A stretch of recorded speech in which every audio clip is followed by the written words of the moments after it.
I'd like to call the July meeting for the Sacramento Environmental Commission to order.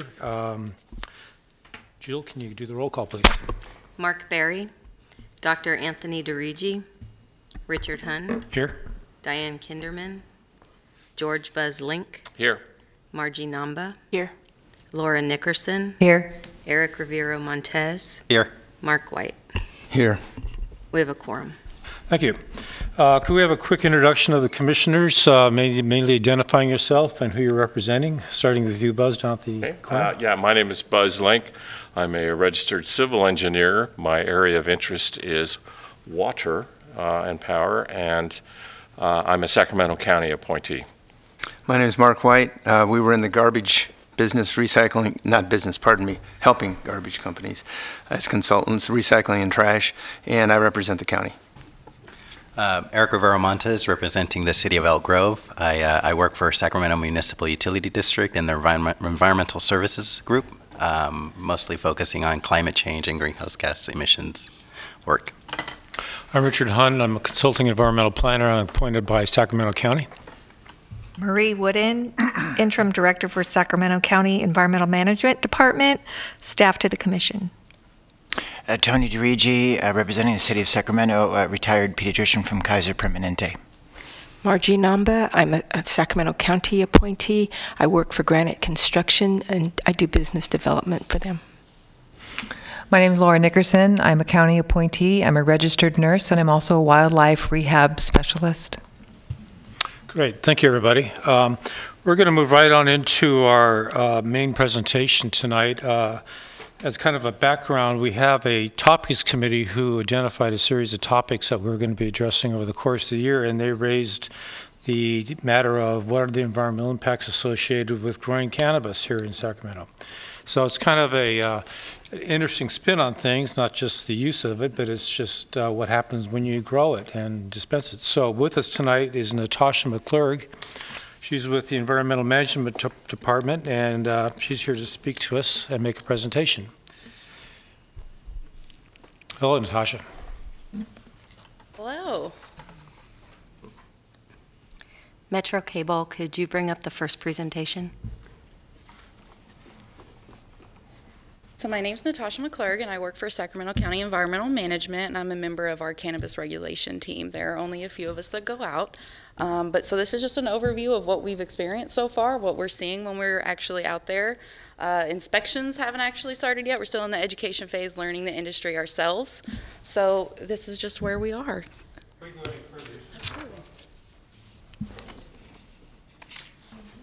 Is it this one?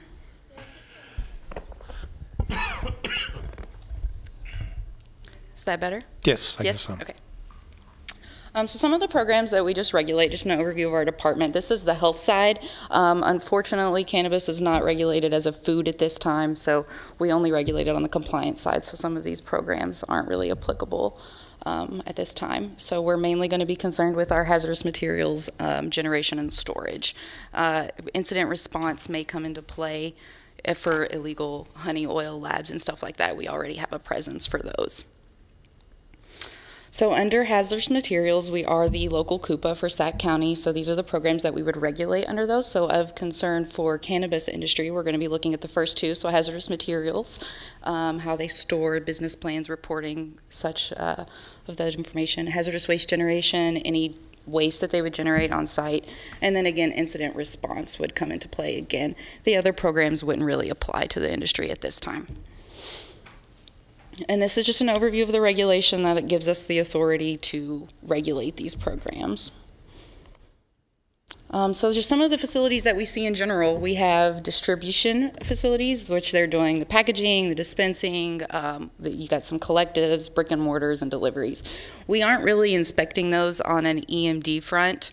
They're not really doing anything environmentally concerning. They have no chemicals, they're not processing anything. They are just packaging the product and distributing it or delivering the product to patients or clients. So we don't really have a presence in those at this time. We may later on down the road when it comes to retail wastes. If you're familiar with any retail waste programs in any of the stores, lotions, balms, those products sometimes have hazardous chemicals added in. So when we get into it and we're making more determinations, in the end, some retail waste may be of concern for expired products or anything that would get broken in the stores, the brick and mortar deliveries. Cultivations, obviously they have plenty of hazardous materials. We're pumping carbon dioxide into these environments for the plants to grow, so that's a concern. So we're only seeing indoor grows, so carbon dioxide is a main concern for us for those. The fertilizers, I'll talk a little bit more about those later. And then we have manufacturing, we have CO2 extraction, ethanol extraction, and then we actually have ethanol winterization, which is a post-extraction, and I'll delve a little bit into the differences on those in a little bit. And then we also have testing laboratories, and they're just going to be testing pesticides, and then they're going to be doing the QA/QC for the track and trace system, and they use quite a bit of hazardous materials and generate hazardous waste at those facilities. So here we have just some photos of some stuff that we've seen. This is pretty common. This is just a video of some canopy on the side. This is generally what the rooms look like. They're on tables, they're potted, and then all of the water will run off to the end of the table and go back into their RO tanks, which you can picture on the left there.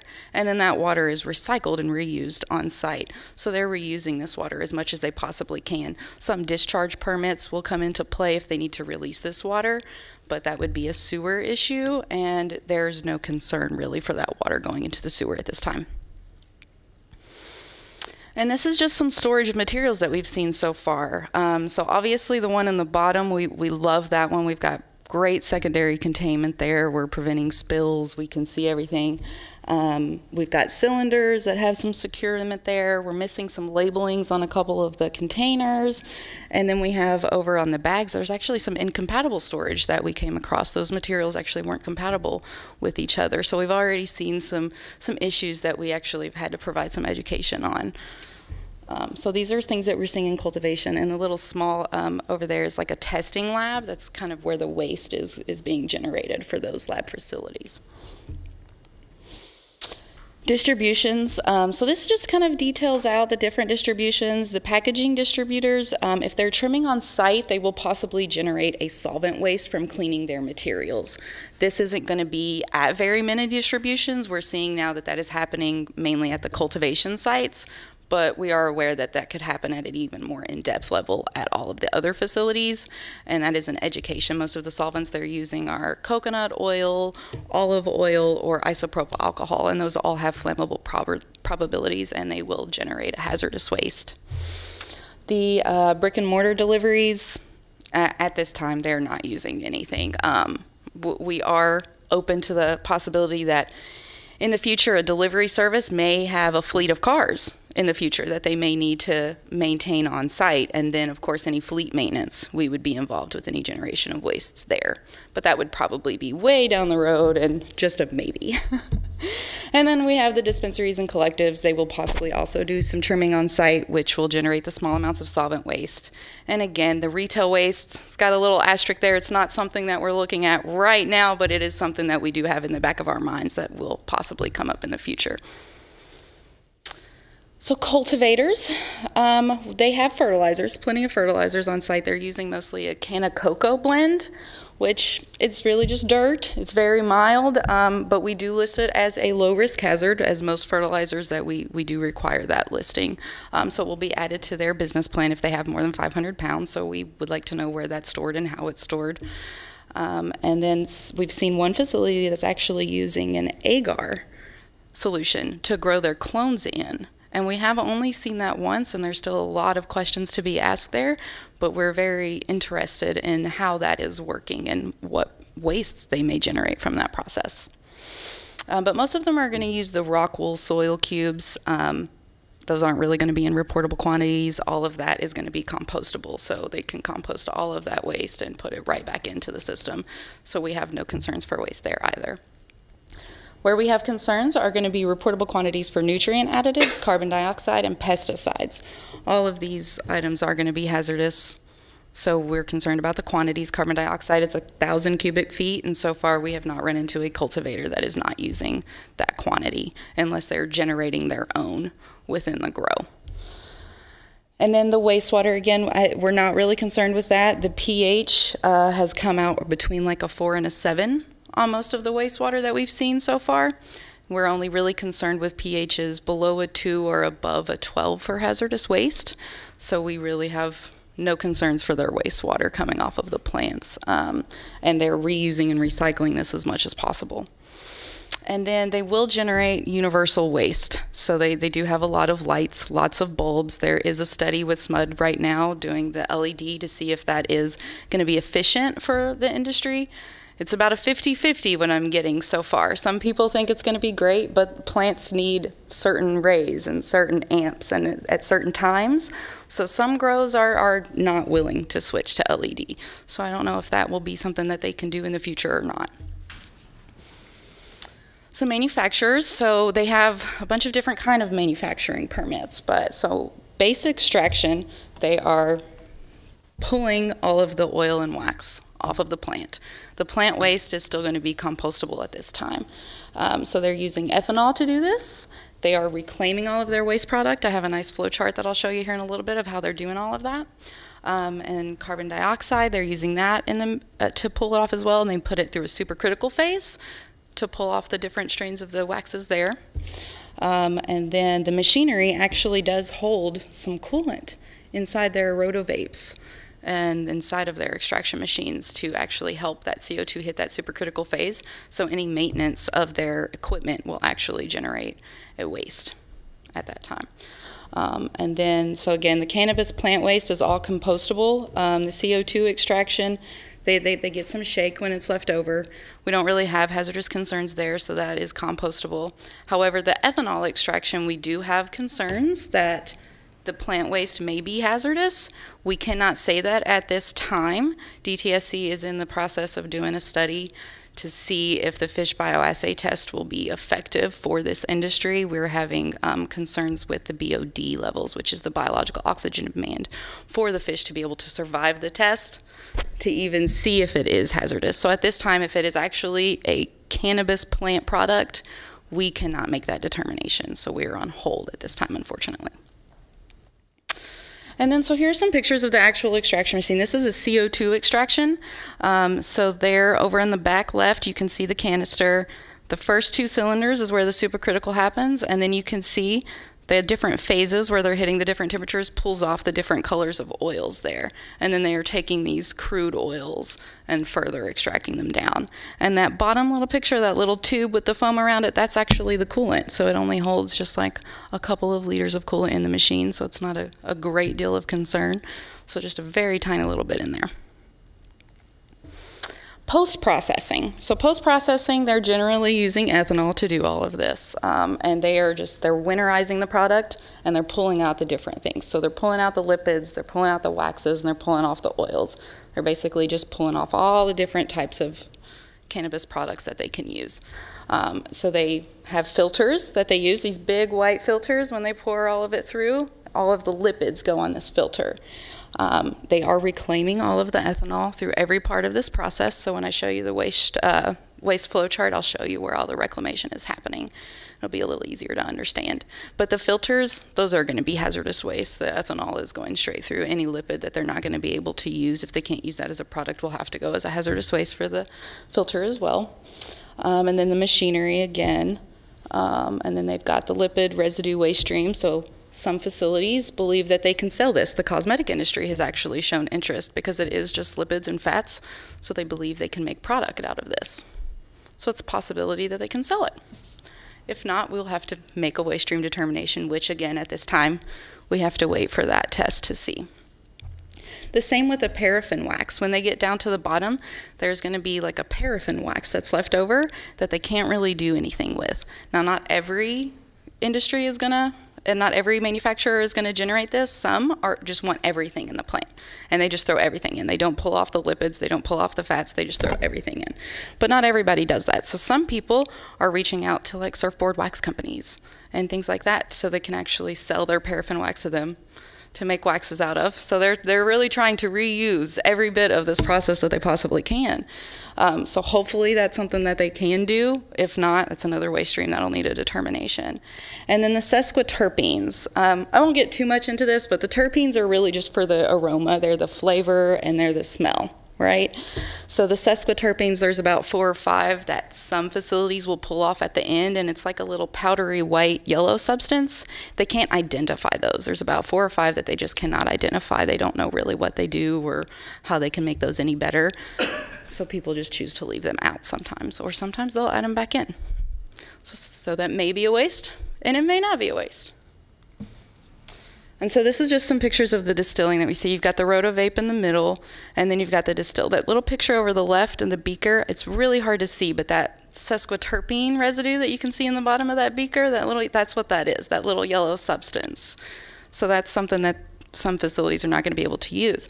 But after they get the crude oil, they distill it down through this, and they actually use heat instead of supercritical phases this time, and the heat and the temperature pulls it all off into the different types that they are desiring there. And so this is the flow chart. I won't go through all of it with you, but basically you can see where everything's coming off. If the ground flower is going for compost, they're either doing the original CO2 or the ethanol extraction. Then it goes into the crude extract, then they do the winterization process. And when they do the winterization, that's when they're pulling off the lipids. And so I have some code sections in there, and those are just how they fall out of hazardous waste treatment, because hazardous waste treatment is a thing in California that's very serious. But the way that they do it, if they follow all of these steps and they can show that they're doing it this way, then that's not an extra permit that they will need. So they can pull off the lipids, and that'll either need to be sold or they make a waste determination. The filter is going to be a hazardous waste because it's going to contain the ethanol. But at every part, when it goes to the blue box, that's where they're reclaiming the ethanol. So every time the arrow goes to the blue box, they're reclaiming ethanol off of that product. And this ethanol, they're either filtering it and using it again back into the process, or this is a very sticky environment, and they use it as a cleaning product for their counters at that point. So it's very interesting. And then the bottom is the distillation process where they actually run it through, and the bottom residue there is where they would get the paraffin wax that they would use to make for surfboard waxes. Hopefully other waxes will come into play. And so then we also have testing labs. So the testing labs are going to have compressed gases. We've got helium, hydrogen, nitrogen. Those are pretty common for most testing labs. We didn't really see anything surprising there. And then they're going to generate some acetylnitrile waste. So we'll have some containers that we'll have to talk about labeling, but most of the people in the labs are pretty familiar with these requirements already. Yeah. And then waste determinations. So I mentioned again that the DTSC is working on this efficacy of the fish bioassay. So I'll explain the fish bioassay just a little bit for you guys. So the fish bioassay, they take a fish, they put them in a barrel for 72 hours, and they see at what point 50% of the fish die to determine toxicity of a chemical or a waste. So we have done some streams in LA. There have been some waste streams tested in San Diego from outdoor and indoor grows alike, and all of these have failed 100% within 24 hours, killing all of the fish. So it's an oxygen demand issue. The fish don't have enough oxygen to last the 72 hours. So we're not sure if it's actually toxic or if it's just suffocating the fish. That's not really the answer that we want from that test. So we've got to play with the test a little bit to see if we can get the oxygen to stay where it needs to be for the fish to survive the full 72 hours before we can make that determination. And at this time, it's on the list. So that's what we have to wait for. So it just had us asking way more questions about what is it that is actually killing the fish. So we're not sure at this time. Well, what are you actually putting in the water? What do you mean in the water? For this test? In the water? Nothing. The fish test? Just the waste in question. The solid waste? Well, sometimes it's solid, sometimes it's a liquid. It depends on what we want to expose them to. So the waste streams that have been tested so far have been an actual leaf from a plant, the wax residue from the filters, some of the leftover spent wax at the end that was no longer any good, and some of the residual shake left over from the beginning extraction. And all the fish died? And all of the fish have died. Yeah. Okay, thank you. You're welcome. You don't know what's causing the BOD. We do not at this time, no. Yeah.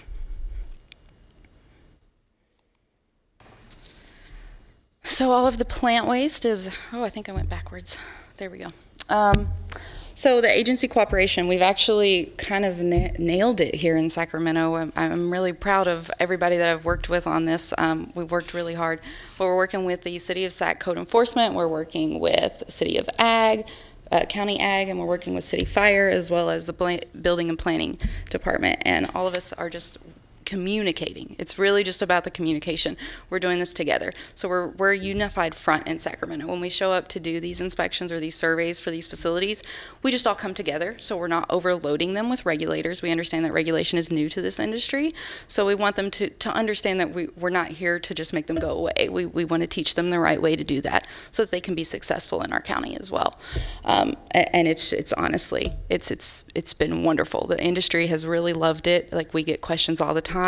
Fire will send us questions that the industry asks. We'll send fire questions that they ask us.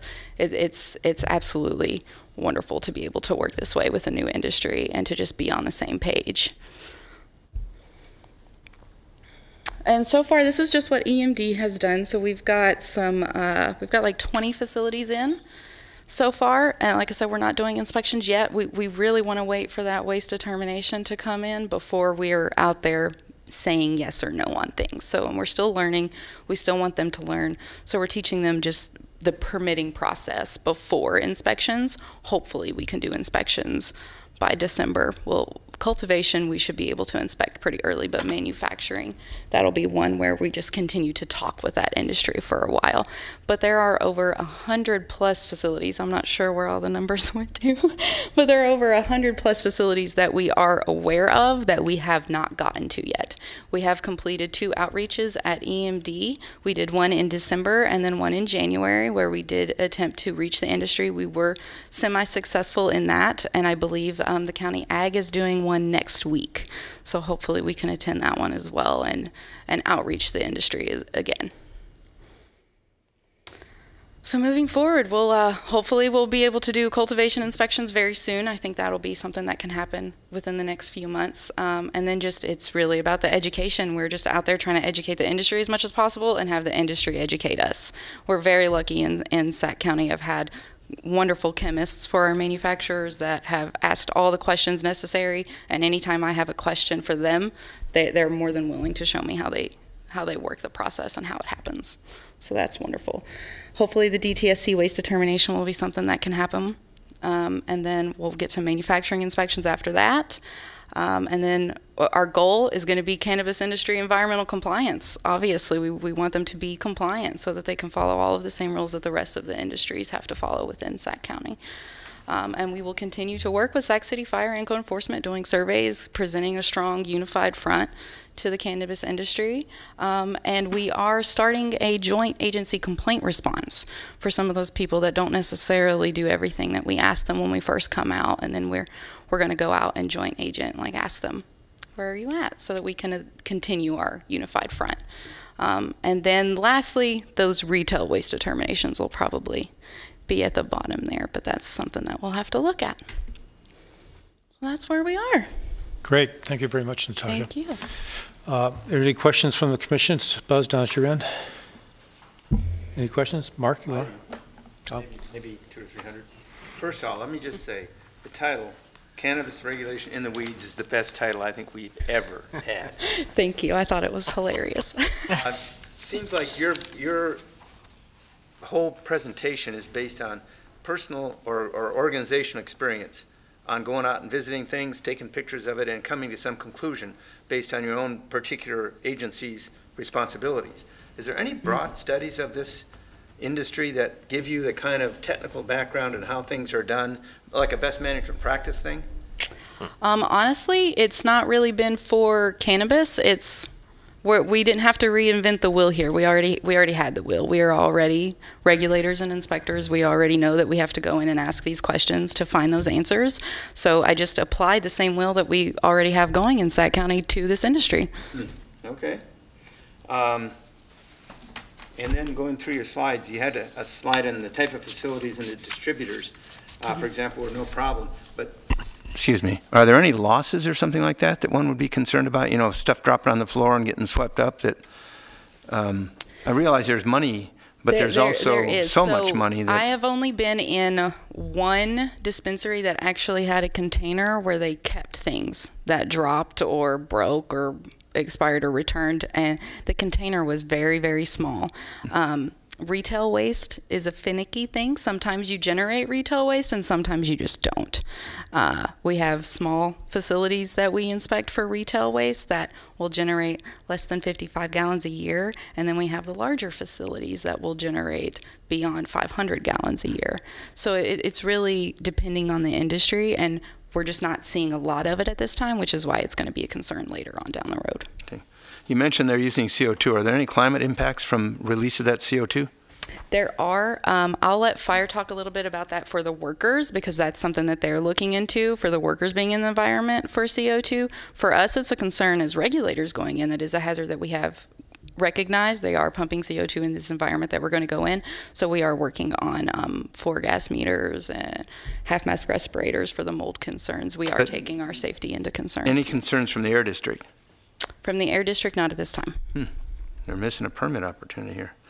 When we were talking about testing labs, you said something about a track and trade system. The track and trace system, and that's the state system. It's regulated by BCC, and that's what they have. They have to test at 3 different points, and they have to trace everything that's going through. So that just became applicable this month. You also, on another slide, mentioned that trimming on-site at on-site generators could generate a small amount of solvent. Trimming, I'm thinking of like going up my garden and cutting plants off. That's exactly what it is. They wash the tools or something in solvent? Or? So they're just using shears, and they're soaking the shears because the plant is very sticky. It's a lot of resin. Everything that they're working with in this is very, very sticky. So everything gets clogged up, and they've got to clean all of that out. And the alcohol does the best job. Sure. On this particular slide also, and on many of the others, at the end of one of the statements, you had an asterisk. And that happened on several of the slides. You had an asterisk at the end of the statement. Is that like just a typo, or? No, the asterisk indicates that we cannot say that it is a hazardous waste for sure at this time, because we are waiting for that fish bioassay determination. There was a lot of asterisks, huh? It is a lot of asterisks. You also mentioned in several places that the waste is compostable. Is there any place nearby where we can compost it, and who's regulating that? So that is regulated by BCC. They maintain the authority on composting, and they're all doing that. We actually have 2 waste companies that have come into Sacramento. I won't name those companies, but we have 2 that have been permitted in Sacramento to pick up all of the plant waste for composting. Really? Yes. I'm going to have to follow up with somebody. The light bulbs sound like a real innocuous thing, but I know at one point the solid waste manager in the city of Elk Grove, when they were having so many people come in and doing illegal grows of marijuana, I guess several years ago, when the police came in and shut them down, they had these monstrous piles of fluorescent bulbs, all with mercury on the inside, and became a real serious disposal problem. What do they do with the bulbs in these situations? In these situations, they actually have to comply with universal waste regulations. So if they're generating a waste, most of them will be considered a conditionally exempt small quantity generator for the universal waste generation, which means they really just need to have it properly disposed of within a year. So those regulations are pretty lax, but we're just going to look for a light waste container to be present, to be labeled and dated, and then maybe we'll ask for some bills of lading to determine that they are actually paying someone to dispose of these properly. There are people that take them for a lot of money. There are. Why does, one of the processing things you talked about, the extraction was winterized crude. Does that just mean it's done during the winter? No. So winterized means basically that they've pulled off the waxes and the fats and the lipids, and now you've got just an oil that they're then going to concentrate out through the distillation process. This is all really, really interesting. I'd love to hear from her in a year and hear what they've learned in a year, because it's going to be a different presentation. It will be completely different. The only other comment I had is really not worth mentioning, but I will. There's something about sex wax they use for surfboards. Would they use this weed wax for it too, do you suppose? They name it weed wax, and the stuff they make into, From what I understand, it should be pretty simple for him to use. I think the only thing would be concerned is sometimes look at the really, really dark wax, and they wouldn't be able to use that. I know that they said that would not be usable for that. Well, it's all marketing, right? We'll have to see. Yeah, thank you. Any other questions there? Go ahead. I guess I had a question on you said there's over 100 facilities that you still need to conduct a survey. Yes. What are some of the challenges with getting that information, or is it they don't want to approach you? Is there hesitation on their end, or is it? Well, there's a hesitation on their end for sure. Regulation is new to this industry, so it's very scary for them. They have an eagerness to comply, though, which is very, very refreshing. They're very up forth with all of their questions, but it is hard to reach them. And then when we have the address where we know that they are, the security is so strict that we can't really just show up unannounced. You've got to really have a contact or be able to leave something to say, we would really love to discuss this with you. Do you have a timetable of when you'd like to have them all brought Oh, into we'll the never have them all. Okay. We'll be surveying forever, but hopefully within the next, I would say 8 months, the ones that we know of for sure, we could hopefully be to. Yeah, I have a quick question. I would like to know if you guys have gleaned or learned any data from Colorado since they've been doing this a little bit longer as far as environmental concerns. Well, I did look at Colorado as an example, and that did not prove really too fruitful for me to use as an example. Unfortunately, Colorado didn't have a medical program already in place as California did. So it was not very easy for me to model their system because it just does not match what we are doing here. I see. So I did look at Washington a little bit. Washington is a little closer than ours, so they were able to kind of put me in a little bit direction. But as far as hazardous waste and materials concerned, California is a completely different ballgame. And none of these states have come up with anything concerning as yet? No. Okay, thank you. Okay, my other questions are, you mentioned the compostable extraction waste. Mm-hmm. What volumes are we talking about here? Are we talking ounces or pounds or what? Talking pounds. Uh-huh. Pounds and pounds. Lots. The biggest extraction unit that we've seen in Sac County, and I don't actually think that they are going to be able to use that one, but can hold 40 pounds at once for an extraction. So then once that extraction unit would be complete, I think it would take them like 12 to 14 hours. That 40 pounds would then need to be composted. So pounds. Okay. Then you also mentioned kind of a joint agency overview of these facilities. So you mentioned fire and EMD, and I believe it was another party. It should be code enforcement and ag as well. So code enforcement, would that be through the planning department or building department? Code enforcement, yeah, that's Joe Devlin is in charge of that program. Okay, through the city's Yes. marijuana program. Okay, Mm-hmm. so each party, each authority has its own separate permit, or is there an integrated permit that everybody issues at the same time? It's their own separate permits.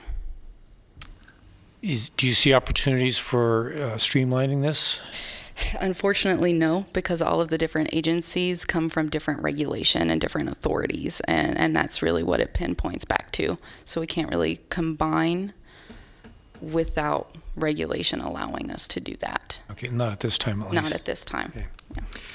And who of that group would handle things like security issues or nuisance complaints, things like that? Code enforcement. Okay, Yeah. so they actually will maintain a way more prevalent presence than we will. They're at these sites monthly, checking on their security requirements. And you're not out there at that frequency? We are not out there at that frequency, no. We're triannual on inspections, where we're not at inspections yet. I am actually at these facilities a little bit more frequently at this time, but not in an official capacity to necessarily write them violations. It's purely educational. Okay. Mark, you got another question? Just one comment, and it's a prediction, Marie. I think Sacramento County was one of the first counties in this country to have a food program, like we do the placard program. I bet these people get enough put together with this cannabis thing that we're going to be the first one in this country to have something, the first county in this state and in the country to have something that has a data and science-based approach to dealing with all of these things. Sounds very complex to me. Of course, I don't smoke, but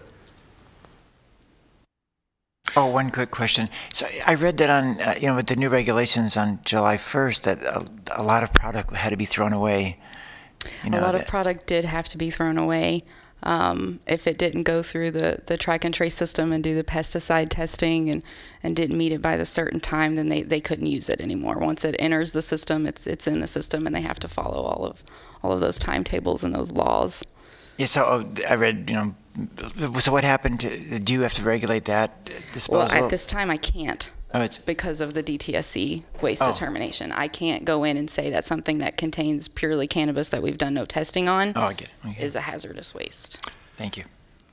One last question. The EMD is responsible for the food safety program here in the county. Is there any overlap between the edibles portions of the products being produced here and the EMD's compliance with food safety? Not at this time.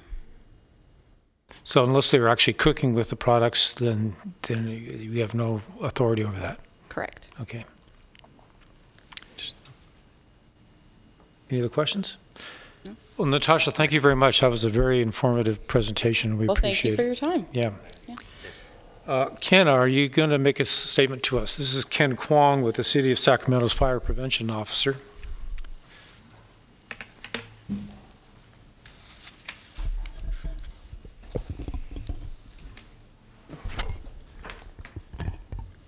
Hopefully I have them adjusted correctly. I'm a little bit taller than Natasha was.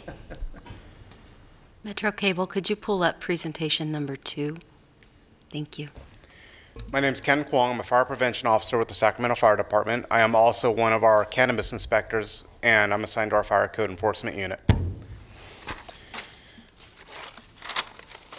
So tonight I just wanted to talk about a couple of different things. The first one being the actual what the fire code actually regulates. The fire code is kind of an ambiguous thing for some people, and I wanted to make sure that even though there are areas where we do dovetail with what county EMD requires, there are some definite separations as well.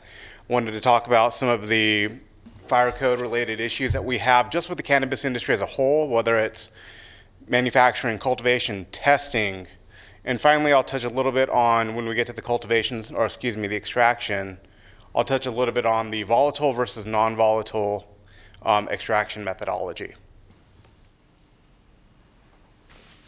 So, fire code actually comes out of California Code of Regulations. It's part 9 of Title 24, and basically it's known as the Building Standards Code. What it does is, the fire code is a maintenance document. It tells you how to maintain a building or maintain a process for a fire life safety, for a minimum degree of fire life safety. It also allows us to go ahead and pull from any number of sources, National Fire Protection Association or NFPA standards. It allows us to utilize third-party individuals, engineers, other technical professionals, but also, because it regulates a process, we've had to come up with new process regulations, a lot of those being what you see under the second bullet point with the CO2 enrichment. We've already hammered out hazardous materials, flammable finish operations, but CO2 enrichment, plant extraction methodology are all new to the fire code as of July 1st of this year.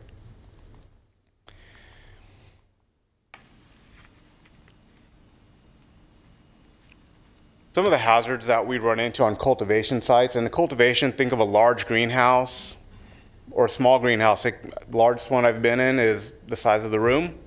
Smallest one I've been in is no larger than the lectern I'm standing at right now.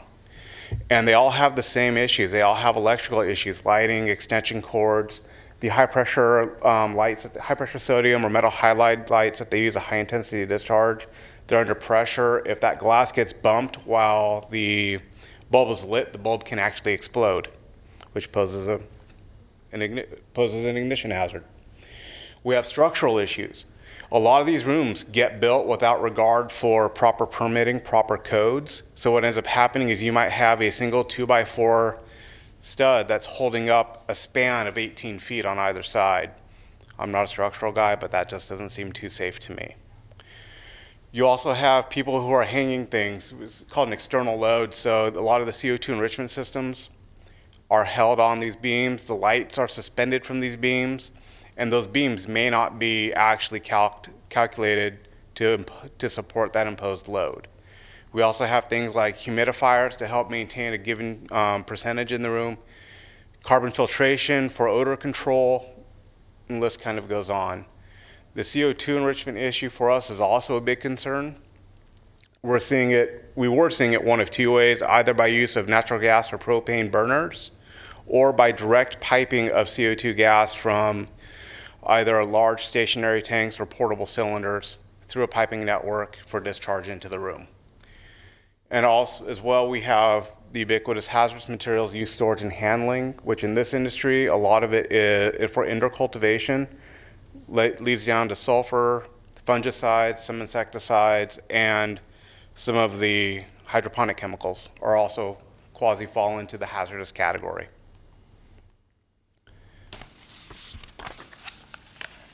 So why CO2 enrichment? Part of the problem is when you're growing indoors, you're not getting good air transference, you're not getting good air motion. The air turns stagnant, so what ends up happening is the CO2 concentration drops if it's just plants in a room. Another reason why they do it is for the actual yield on the plants. They can take what they can do in 5 months in Humboldt or Mendocino County, turn around and do it roughly 3 months indoors with CO2 enrichment. With the CO2 enrichment, they're kicking the part per million range to between 1,200 and 1,500 parts per million. The OSHA permissible exposure limit over an 8-hour time-weighted table is 5,000 part per million. A lot of these systems are installed not necessarily by somebody who is familiar with plumbing code, mechanical code, compressed gas code, ventilation requirements. Mm-hmm. And if there is a leak, carbon dioxide is an odorless, colorless, tasteless gas. It's an oxygen displacing gas. When you first are exposed to it, you feel a tingle in your lips and you think, oh, that's normal. And then you can fall over unconscious and ultimately death with long-term exposure.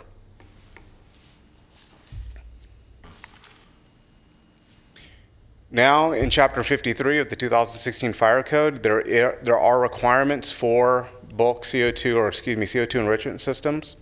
And a lot of the requirements come from mechanical design professionals, as well as things like a carbon dioxide leak detection system with a local-only alarm that will go and alert building occupants that, hey, we have a leak, you need to evacuate, or you need to get out of the room. Sulfur is used in probably about 30% to 40% of the buildings that we have surveyed, and it's used for both basically fungus and insect control. There are certain mites, molds, things like that the sulfur will help control, and it's really no different than the fumigation industry when they're coming in to fumigate a home before somebody buys it, or if you have a bad pest problem. The caveat to this is the sulfur can react with sulfur interacts with organic compounds, can form sulfur dioxide or carbon disulfide, and as well it can also react with some of the other solvents that they might have, ethanol, gasoline, what have you. Sulfur is also a flammable solid, so under fire conditions it will also produce carbon disulfide and hydrogen sulfide. And here's your typical indoor grow. What they've done here is they've actually taken a large warehouse, we can call it 5,000 square feet, and they've divided this warehouse down into, let's call it, 2,500 square foot rooms. They've erected a plywood wall in the warehouse to separate it out.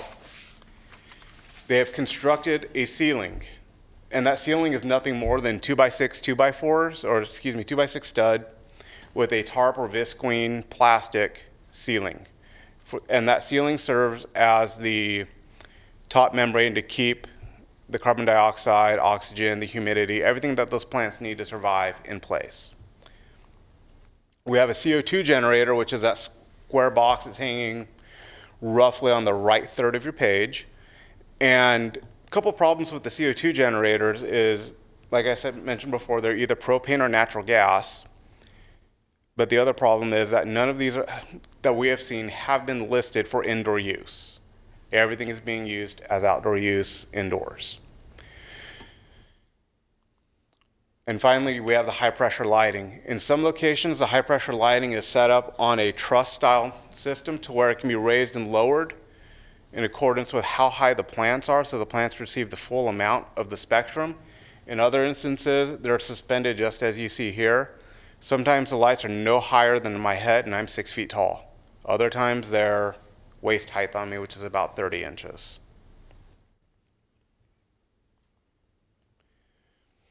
Manufacturing for us takes on a couple of different approaches. We have your typical, when you think of manufacturing, you think of, hey, we're going to talk about extraction processes, the volatile, non-volatile, and the type 6 and type 7 are the California Department of Public Health licenses that they issue for both non-volatile and volatile extraction methodology. But for us, manufacturing also includes things like filling vape cartridges, cooking, manufacturing of edibles. And what they're doing is they're basically taking the extraction process product, that oil, the bulk product that's left, and they're packaging it, getting it ready to bring to a dispensary to sell. Some of them may have small amounts of hazardous materials. Most commonly we've run into is ethanol and methane, and maybe some isopropyl alcohol. And they're using it just for equipment cleaning, maintenance. Laboratory facilities. This is where either an extraction site can have their own laboratory to go ahead and test for potency with THC or CBD. THC is a psychedelic compound in cannabis. CBD is the non-psychedelic compound in cannabis. Both have different properties, but this is where they test for that, and they say that this product is 90% THC, 89% THC. This is where they can come up with that in the lab. Others, as Natasha mentioned earlier with the track and trace system, they're using these same gases, same liquids for the pesticide, insecticide, fungicide testing, as well as the other points that the Department of Health Service, or California Department of Public Health, and the Cannabis Board require.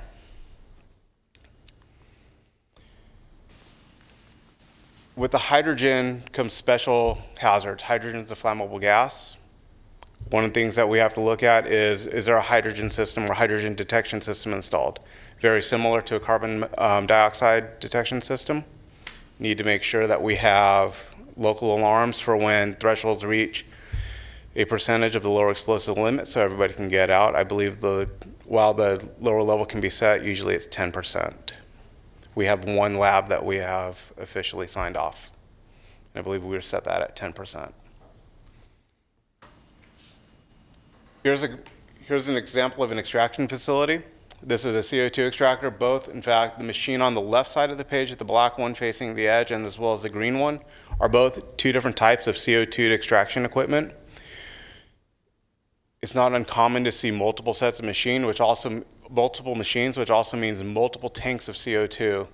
The last time I was at this facility in question, there were approximately 45 50-pound cylinders of CO2. Some of these facilities are also considering bulk CO2 systems, colloquially known as dewar tanks, or even low pressure refrigerated tank trucks to keep up with the expected demand. Within the extraction facility, we have two categories. We have the volatile, which is the typical butane, propane, hexane. In some instances, they're even looking at hydrofluorocarbon extraction. For right now, all that we're really paying attention to is the carbon dioxide and ethanol extraction methodology. The ethanol extraction methodology can be a combination as well of CO2 and ethanol. We see a lot of flammable gases, and in the lab side, we see a lot of flammable solids and liquids as well, usually in anywhere from 1 gallon containers on down to smaller containers.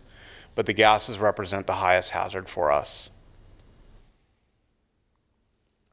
And here are just some examples. The two tanks the two 55-gallon containers are isopropyl alcohol used for cleaning the equipment, the winterization processes after extraction. And what you see on the right, if I've oriented myself correctly, are the silver cans are actually the finished product of the extraction.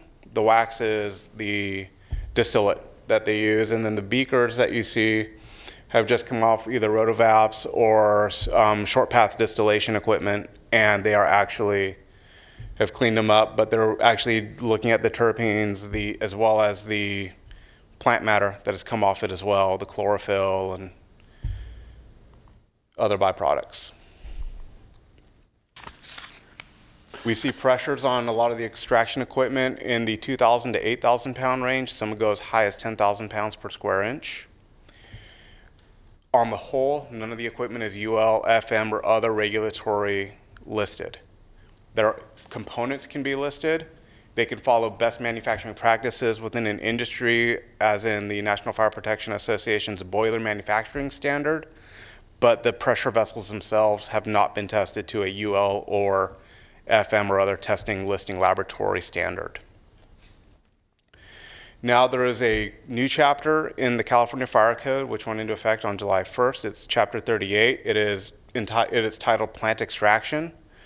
And the whole reason for the plant extraction is the California State Fire Marshal realized there's an entire industry of plant extractors that is, for lack of better terms, been unregulated in California. Instead of locking it down into just cannabis, State Fire Marshal decided globally we will apply these same principles, because a lot of the same equipment that you see in this presentation are being used to extract lavender essence, olive oil, vanilla bean extract. A lot of it's the same process. For the winterization,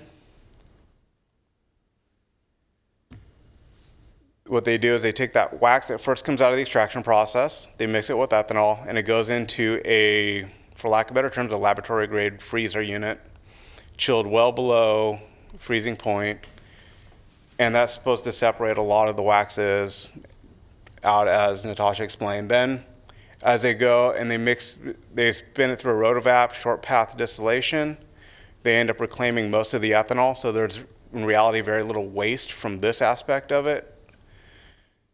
And with a short path distillation, they further separate cannabinoids based upon what they're looking for, the THC, terpenes, which provide taste, THC or CBD to mix into products, whether they're medicinal or recreational. And these are just a couple pictures of a couple of rotovaps that we commonly run into. Just either a water bath below or some sort of heating element that heats up the mixture, runs through the coils, evaporates, everything collects down in the bottom vessels. One vessel is going to be for the cannabinoids, the other vessel is going to be for the ethanol. As I mentioned earlier, we have California Fire Code Chapter 38, which is the plant extraction processes or methodology. One of the biggest things that comes out of this is where the third-party engineer comes in. They have to look at the equipment and say, this meets or exceeds, or at least we have documented the process, and to the best of our abilities, we can determine that we will not have a major issue with this piece of equipment as long as it's maintained correctly. It does not the chapter itself does not call out a specific discipline, doesn't call out a structural engineer, a civil engineer, a mechanical engineer.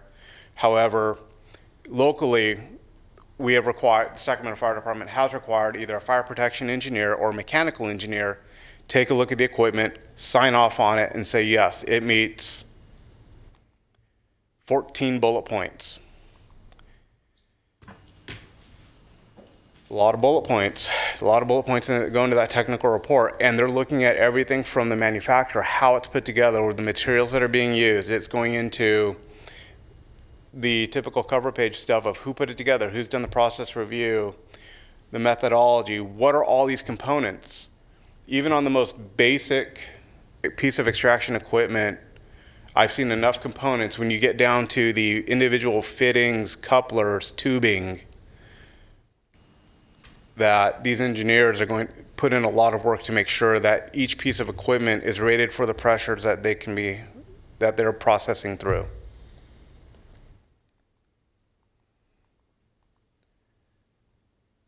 This industry has its own set of standards. In our opinion, it's nothing different than a hazardous material storage facility, an auto body shop, or anything else. The fact that with the passing of Prop 64, it brought this industry into light from the mid-90s. It's an opportunity for us to actually work forward, hand in hand, to gain compliance as a cooperative rather than from a typical enforcement point of view. The hazards that we're seeing, like I said, they're nothing new. Agriculture has seen a lot of these for years. If you're into any kind of large-scale greenhouse operations for orchids, geraniums, the process is not very different. They're very similar. It's just a different product that's coming out the door. NFPA, the fire codes, the building codes, they're all addressing it, but it's all been a little delayed as we're all trying to go through and figure out what exactly needs to be attended to. How are we going to do this? And even then, I'm sure those things are going to change within the next couple of years as we continue to go forward. So, this is all of our information. Fire Marshal Jason Lee, who happens to be here tonight, he is overall in charge of the Fire Prevention Division for the Sacramento Fire Department. Senior Fire Prevention Officer Marty Hill is our supervisor in charge of plan intake. He is talking to a lot of these businesses as they're coming in. Hey, what processes are you doing? What do you have? What are you working with? Tell me how big your footprint is. What is the building? How is it situated?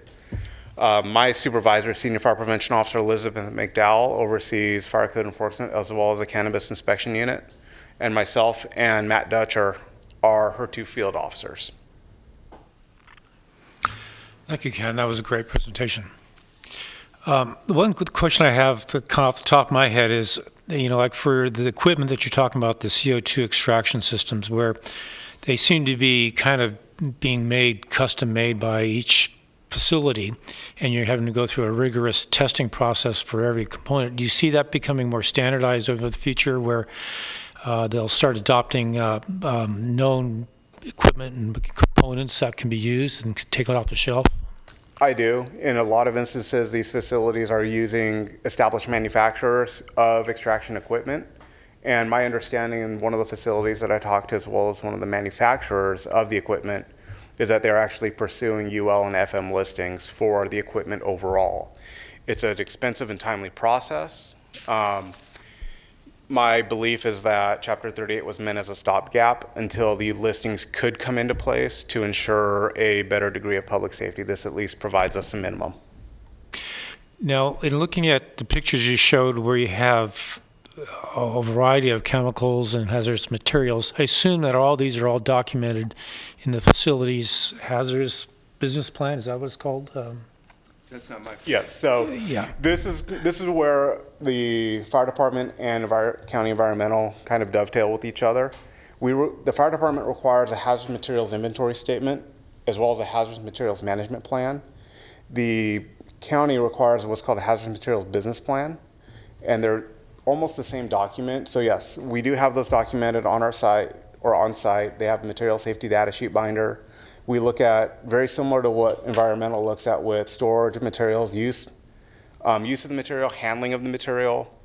We look at storage of compatibles versus incompatibles. We look at almost identically the same scope of hazardous material regulation. Mm-hmm. And then I assume that plan would have to be available on site as well. Is it stored with your department in case there's an emergency personnel that needs to come into the facility? It's stored on site. Our department does not. The only way our department has it is if they go through the California Environmental Reporting System, or CERS process, and our hazardous materials response units have access to CERS within the rigs. So you have basically real-time availability of the information in case you need it? We do. Okay. And part of the inspection also on my end is to make sure material safety data, all the information contained within their, for lack of better terms, their management plan is correct and up to date. Great. Okay. Any other questions from the commission? Buzz? Yeah, thank you for your presentation this evening. I hadn't realized where this had come from. In the 60s, we just worried about stems and seeds, and we didn't have all these extraction things to deal with. But and the processing is really fascinating to me.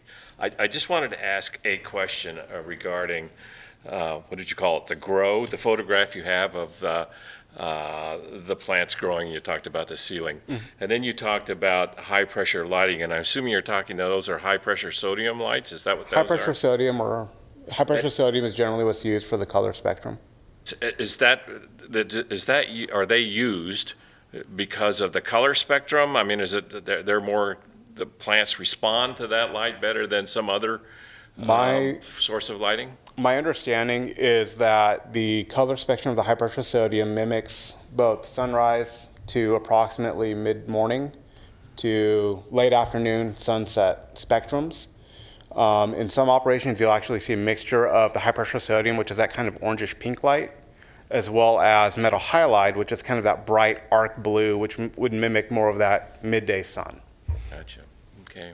Well, as I say, this is far more sophisticated than I ever had imagined. Thank you very much for the presentation. Go ahead, Mark.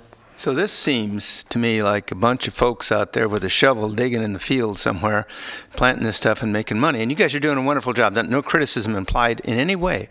But I'm thinking, is there any big companies, well-financed companies saying, you know, we put this whole system together. We got chemists. We got construction guys. We can hammer these babies up and make some serious money and, you know, maybe take over some of the business for these less efficient folks. Do you see anybody, any big companies coming in from other states or other jurisdictions in the country, in our state? It just seems like an incredible opportunity. What we have seen typically is financial backing from out of state to improve a process that's already here. Going a little far afield, but my belief is that eventually you will see that. You will see either local or out-of-state individuals come in, purchase an organization, and manipulate or basically push it to the direction that they want it to go. Your question? Just a quick question about when you find something that's not up to standards or up to the regulation, what is the process that you go through? Penalties, fees, or just shutting them down? How does that look? All of the above. It depends on the severity of the violation, the severity of and the severity of the operation.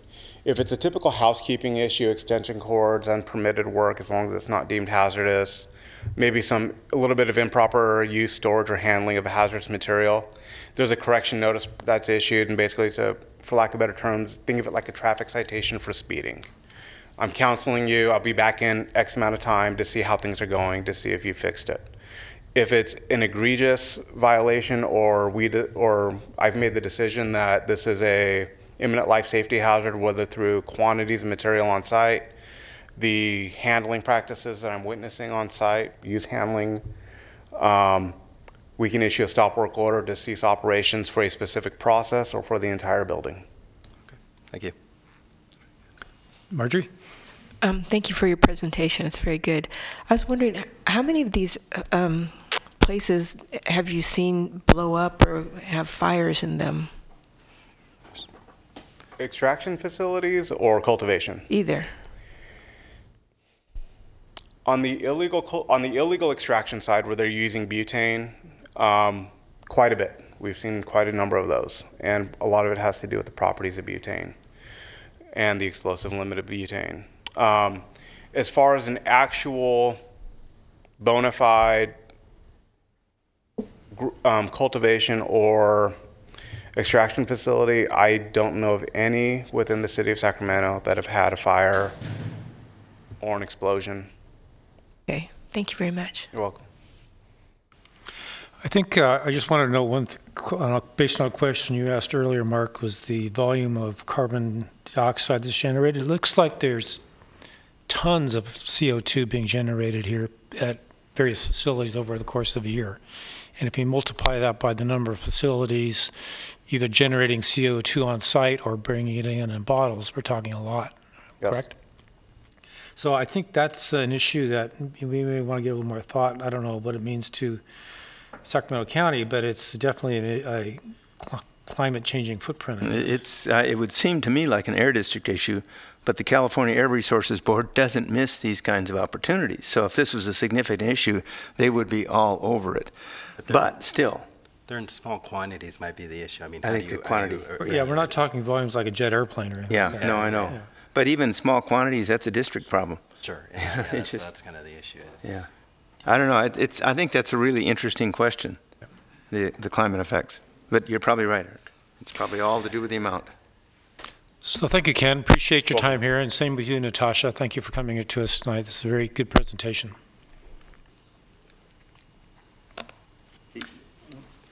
You know, when I mentioned I'd love to hear this again in a year, I was serious. I'd like to hear this again because I think this is an evolving process that's going to be significantly more complex in a year than it is now, Well, and more. We'll make a note for next year's topics committee to make sure we get that flagged. Okay, next agenda item is approval of our June 2018 meeting minutes. Do we have a quorum tonight, Jill? We don't have a quorum from. Okay, so from the we'll June postpone that to our next meeting and move on. That leads us to the Environmental Management Director's report. Marie, do you have a report to us? Yes, a brief one. The environmental management staff, they are participating in the opioid task force safe disposal committee led by the public health officer, Dr. Kassirier. This opioid task force, she formed it in response to the opioid crisis epidemic that's going on. The disposal committee is looking at enhancing safe disposal alternatives for prescription drugs from residential homes. The reason is, the thought is that residences who keep pharmaceuticals they no longer use in their cabinets, children, the people at home have more access to these drugs, which can lead to a taking of the drugs, experimenting, and then on to more serious drugs and then addiction. So the committee is looking for ways to enhance disposal by maybe more bins in the county, looking at passing possibly an ordinance. They are working on concepts of an ordinance right now. They're also looking at sharps, enhancing a sharps ordinance to dispose of, the needles, because they're found in parkways, the streets. So that's what they're working on right now. So they're not all there yet, but they continue to meet, and there is a state bill in the legislature right now for a statewide pharmaceutical take-back bill. That's by Senator Jackson, I believe. So we're following that one. Do you have a question, Mark? Well, actually, I had a comment. Mm-hmm. I've had the occasion recently to dispose of a significant amount of medication that we no longer need, and I was able to do that at Kaiser. I just walked up there and threw it in a bin, and it was wonderful. Yeah, Kaiser has bins. The group is hoping to expand bins. So many bins per population. Is there a time frame for enacting this, or is it still in this just discussion phase? No, they are, they're actually working on language for an ordinance, but it's not completed yet, so. I'm sure they will come to the commission and present when they get farther along. Okay, perfect. I have a quick question, Marie. Are they looking at having public sharp disposals set up in There's a lot, yeah, right now you could probably go to a pharmacy, but the problem is there's no ordinance for Sacramento County. Sacramento County doesn't have an ordinance. There's a lot of pharmaceutical, like CVS, they may do it voluntarily, but there's not an ordinance to mandate that they do a take back of the needles. Anything more to report? That's it for now. Another question. Oh, yes, go ahead. I was involved a little bit a few years ago, but is law enforcement still involved a lot in that they want to be present when Yes, so. these bins are emptied? And that turned out to be a problem for a lot of pharmacies and kind of a. So make it regarding difficult, narcotics, Yeah. the opiates, like when you go to Kaiser and you get a prescription from your doctor, you will see it all under lock and key. I mean, the little cabinets and how many checks they do. Once they give you that prescription, when you dispose of it, hopefully you take the rest of it, but if you have something left over, hopefully the hospital or the pharmacy will take it back. But because it's scheduled, it has to be overseen by law enforcement. It has to be under lock and key. It can't just be disposed of casually. So that's why when they have these take-back days for narcotics, it's overseen by law enforcement. Fire or the DA's office, they're involved, sheriff. So in Alameda County, they have a ordinance. And all the narcotic stations where they can take it back, it's overseen by law enforcement. It's not done by, like, you can't just put a bin out there and, like for the regular other pharmaceutical waste. What was the objection of the pharmacies to having law enforcement? Well, you mean the pharmacists, of course, are all licensed and trusted with the materials.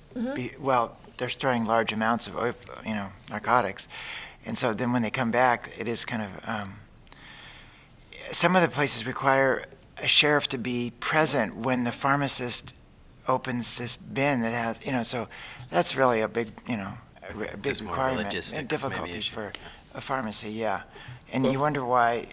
If the pharmacists are trusted before they pass out the narcotics, why they can't be trusted afterwards. But, law enforcement really has, their concerns. Yeah. Okay. More to come. Very good. Thank you, Marie. Moving on to our next item, commissioner comments. Do any of the commissioners have an issue that I could raise? Marjorie. I just had one, is that I've been hearing a lot on the reports, and I've gotten a lot of messages from the Sacramento Mosquito and Vector Control Agency that the West Nile virus, there's been a lot of hits in the South Sacramento and Elk Grove areas, so everybody should wear their mosquito repellent. But I was amazed that there's so many hits. Yep. 66 dead birds. Yeah, there's a lot of people sending messages in From our West pocket Nile. news. Yeah. So that was it. Thank you. The comment I want to make is I'm going to request that all the leads and teams who've agreed to participate on the various initiatives be prepared to give us an update next month as to how the progress on your individual initiative is and what you're intending to do to develop this. And what I'd like you to do is coordinate with Jill to indicate how much time you may need to provide that update, be it 5 minutes, 10 minutes, or 15 minutes. And then we can schedule as many as we can fit into the next meeting and then possibly carry it on over to our September meeting if we have to. And but I'd like to be able to at least make some progress and bring it forward to the whole commission so we can get some initial feedback and get some ideas on how things are developing on these various initiatives that we are pursuing. So if that's okay with everybody, I would like to just we'll schedule that for our next meeting. Can I ask that Jill send us a reminder here in a week or two, since these things, I always agree to them, and then it's like... I get asked Jill to send you weekly reminders between now and then. Thank you. Okay, any other comments from the commission? Any items they'd like to bring up? Hearing none, I think we've reached the end of our agenda, so I'll adjourn our next meeting August 20th at 6 p.m. Thank you very much.